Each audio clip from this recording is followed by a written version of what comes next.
Father Michael Flager made a great point there. This requires a time of moral leadership. And what we're seeing across this country and this world, too many folks are not doing that. We truly are having to deal with a thug sitting in the White House.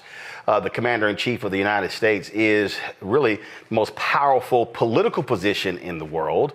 And we know that this fool, we know he not a Christian. So let's just go and cut to the chase. We know that. And we know that he knows nothing about the church or religion. And I think having a pope who's going to hold him and take him to task is going to be critically important.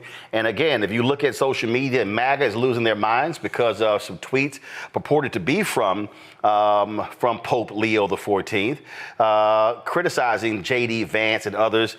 And I love that they are losing their minds. Let's go to our panel right now. Dr. Greg Carr, Department of African American Studies at Howard University. Always glad to see my alpha brother here. We got Joe Richardson, civil rights attorney out of Los Angeles.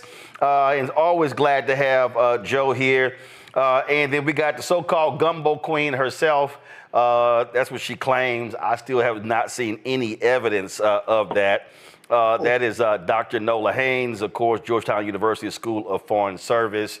Why you sit? I mean, I'm just saying, I've yet to see any evidence. You keep saying.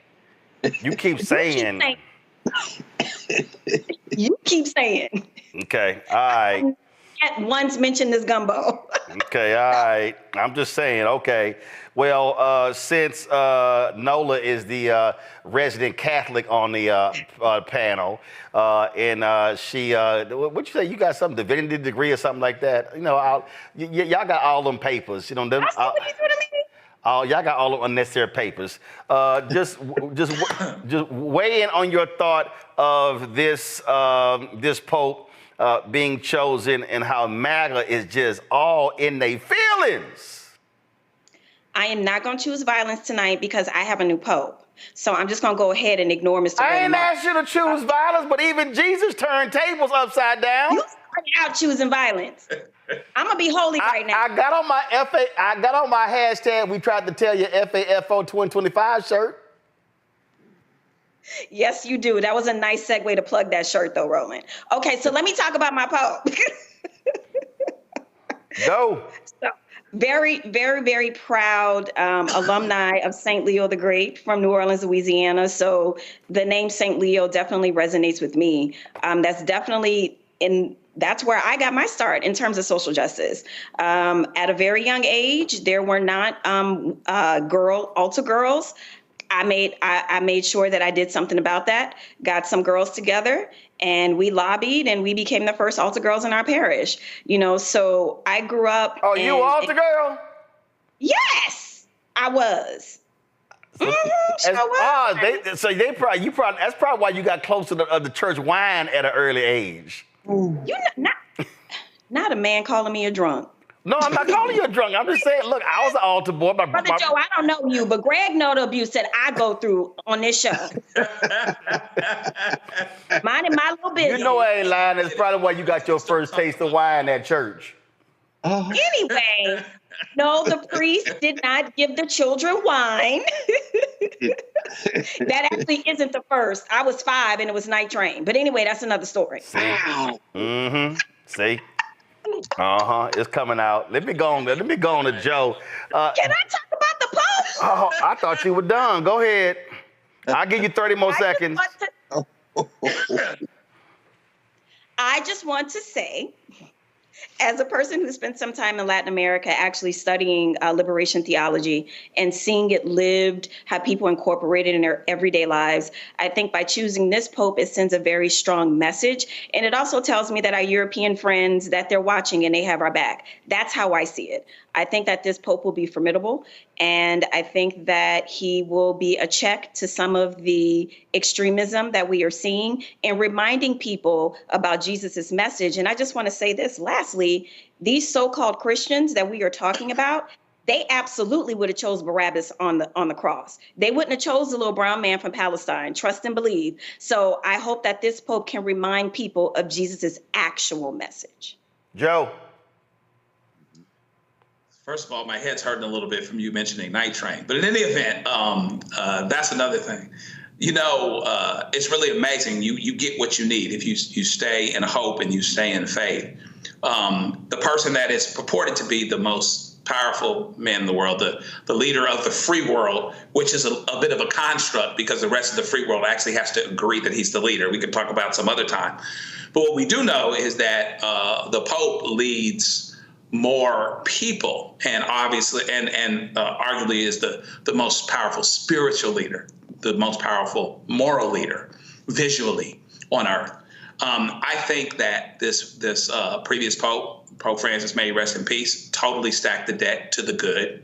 He made the cardinals, he appointed 80% of them. He made sure that they were aligned with the values that he thought that the church needed to go toward in terms of direction, and they were from diverse places. And they ended up choosing someone who probably has the best opportunity to speak with credibility against Trump and to remind the Catholic Church, those of them that flow this Trump way, in terms of, I'm not talking about politically, but I'm talking about morally and ignoring all of the things that go on morally, give them a chance to come to themselves. So it's going to be interesting. That name Leo is connected to social justice. And so there's a lot of things that are going on here. You do get what you need. And I think this is exactly what the church needs and what the world needs. Greg? Well, first of all, Roland, before I say anything else, it's commencement season around the country. And if I ran into one, I had to stop at least a couple of dozen people who told me on behalf of all of their children who are graduating this weekend from Howard University to tell you they're loyal viewers and supporters of the Black Star Network. So let me do that first of all. Appreciate it. Tell Roland. I see him tonight. So I want to make sure. Appreciate it. Yes, sir. Second of all, the fact that we won't see Michael Fringer on probably very many other media outlets speaks to the strength and the importance of this network. There's nobody who I would have wanted to hear very initial thoughts from on this appointment than him. And that conversation you all had was very revealing, very important, very illuminating, and it won't be framed anywhere else like that. That having been said, thinking about the politics, as you and Father Pfleger were talking about the politics of how these things are decided, many of us saw the movie Conclave and people think they know something about it. No. However, there is politics involved. It's fascinating that this Pope, as you say, born in Chicago, but he spent roughly half of his life as a priest in Peru. And, 40%, as you know, as well, the 1.4 billion Catholics in the world are in Latin America. And the shrewdness of Francis to appoint him as the president of a pontifical commission for Latin America. So for many of the people who voted over the last couple of days, the 133 voting cardinals, as Joe said, 80% of them are appointed by Francis, he might be the one they know the best. Why? Because Francis kept appointing these guys who were farther and farther away from Europe. So they didn't know each other, but they all knew him when Francis put him over that commission that manages all the bishops. So he goes into the meeting with that, not to mention the 10 U.S. bishops that probably formed a bloc. And then finally, I think this might speak to the weakening influence of the United States in the world. Because as you said with Father Pfleger, no U.S. Pope for the fraction of the time there's been a Catholic Church, in part because people say, well, the United States is already too powerful. Yep. What if the United States in Catholicism is waning here, and now it's safe to appoint a Pope? And if you're going to strike at the heart of empire, who better to do it than a guy like this? I say to Francis, chef's kiss, brother, on your way out the door. J.D. Vance may have shook your hand on the way out, but you just gave him the middle finger from the other side. Well, I can't wait for Pope Leo the 14th's first visit to the United States. And it comes to D.C. And I wouldn't be surprised if he has, if that Twitter account is correct, that he has some interesting, strong moral words for the most immoral person ever to occupy the Oval Office. Hello, I'm Isaac Hayes III, founder and CEO of Fanbase. Listen to what I'm about to tell you. The window to invest in Fanbase is closing. We've raised over $10.6 million of our $17 million goal. That means there's room for less than 6,370 people to invest in Fanbase for the average amount. The minimum to invest in Fanbase right now is $399. That makes you an owner in Fanbase today. Go to startengine.com/fanbase to invest. Why? because current social apps have taken advantage of users for far too long, with content suppression, shadow banning, harmful racist content, and no real tools for monetization and equity. Fanbase has over 1.4 million users and counting, allowing anyone to reach all their following and monetize their content from day one. Social media is the new TV, and whoever owns the apps that distribute that content have the opportunity to own potential billion-dollar companies. While big platforms with uncertain futures are failing to serve their users, Fanbase is stepping up to fill the gap. Don't wait until it's too late. Invest now, invest for yourself and your future. Go to startengine.com/fanbase and own the next generation of social media.